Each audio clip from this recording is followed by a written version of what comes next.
Isang babae na may pangalang Mira ang nakahiga sa bangka habang hinihintay ang kanyang nobyo para maging asawa. Sa kasamaang palad, isang dragon ang nahulog mula sa langit sa kanilang harapan. Kinuha ng dragon ang dalaga at dinala sa kuweba. Binabantayan siya ng mabangis na hayop. May butas sa pader na bato, at isang lalaki ang tumulong sa kanya. Tinuruan siya kung paano labanan ang mabangis na hayop. Binigay niya ang kanyang herbs bilang pangontra. Ang lalaki ay nagtataglay ng kagwapuhan, sinabi niya kay Mira na huwag aalis sa kuweba. Pinangalanan siya ni Mira ng Oman. Nagpasalamat ang lalaki at nakipagkamay kay Mira. Pero sa lalong madaling panahon ay dumating ang dragon, yumanig ang lupa. Wala siyang ginawa kay Mira dahil nasa loob pa ito ng kuweba, pero lumabas si Mira para hanapin si Oman. Biglang lumitaw uli ang dragon at takot na takot ang dalaga kaya sumiksik siya siwang ng bato. Ang dragon ay nagbuga ng apoy sa kanya. Tumakas ang dalaga pero nahulog siya sa gilid ng bangin. Dumating si Oman at tumalon para iligtas si Mira. Kinapitin ni Oman si Mira at nag-apoy ang kanyang buong katawan at naging dragon. Nakaligtas si Mira, pero si Oman ay nasa hindi mabuting kalagayan. Nag-aalangan si Mira na iligtas siya, pagkagising niya sinabi niya kay Mira na anak siya ng dragon, pero gusto niyang mamuhay bilang tao, ayaw niyang maging dragon, hanggang sa mapatay ng dragon fighter ang kanyang ama. Dahil sa sobrang galit ang nagtulak sa kanya na tumalon mula sa bangin upang maging isang dragon.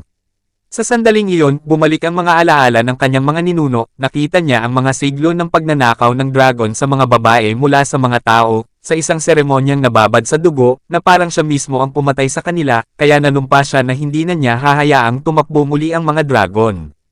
May isang makitid na daanan sa ilalim ng lupa na madadaanan ng mga tao ngunit hindi mga dragon.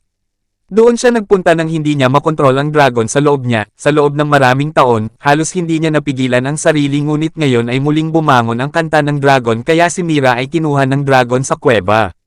Napagtanto ni Oman na sa tuwing siya ay humahawak sa isang tao ang dragon sa loob niya ay magigising. Hindi makontrol ni Oman ang dragon, kaya hindi niya naiuwi si Mira, maghihintay na lang siya na may dumating na dragon warrior, pero depende kay Mira kung darating man o hindi ang dragon warrior dahil itong isla sa dagat ay relic ng mga ninuno ni Oman, maliban kung ang batang babae sa isla ay may puso ng pag-ibig. Para gabayan ang kanyang mga hinahangaan, ang mga sumasakay sa bangka ay makukulong sa ambon hanggang sa pagtanda, sinabi niya kay Oman na darating ang kanyang kasintahan. Kaya hinintay ni Mira na dumating ang kanyang kasintahan, tinuruan niya si Oman kung paano mamuhay tulad ng tao. Silang dalawa ay parang isang prinsipe at prinsesa sa isang fairy tale. Sa liblib na isla ng buto ng dragon, sila ay namuhay ng matamis at romantikong buhay, isang bagong uri ng pag-ibig ang lumitaw sa pagitan nila. Hanggang si Oman ay handa nang ipagtapat ang kanyang pagmamahal kay Mira gamit ang mga bulaklak.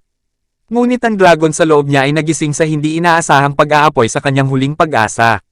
Natakot siya na balang araw mawawalan siya ng kontrol at sasaktan si Mira. Kaya't isinara niya ang pinto sa kanyang puso at tinanggihan ang pag-ibig ni Mira. Upang palakasin ang determinasyon ni Mira na umalis, sinabi ni Oman kay Mira kung paano dumami ang mga dragon. Hindi na natakot sa kanya si Mira, hinalikan niya ng marahan si Oman, sa huli ay nanimbalik si Oman. At nabuhay sila ni Mira na masaya magpakailanman. At dyan na nagtatapos ang video mga ka-recap. Maraming salamat sa panunood. Hanggang sa muli, goodbye!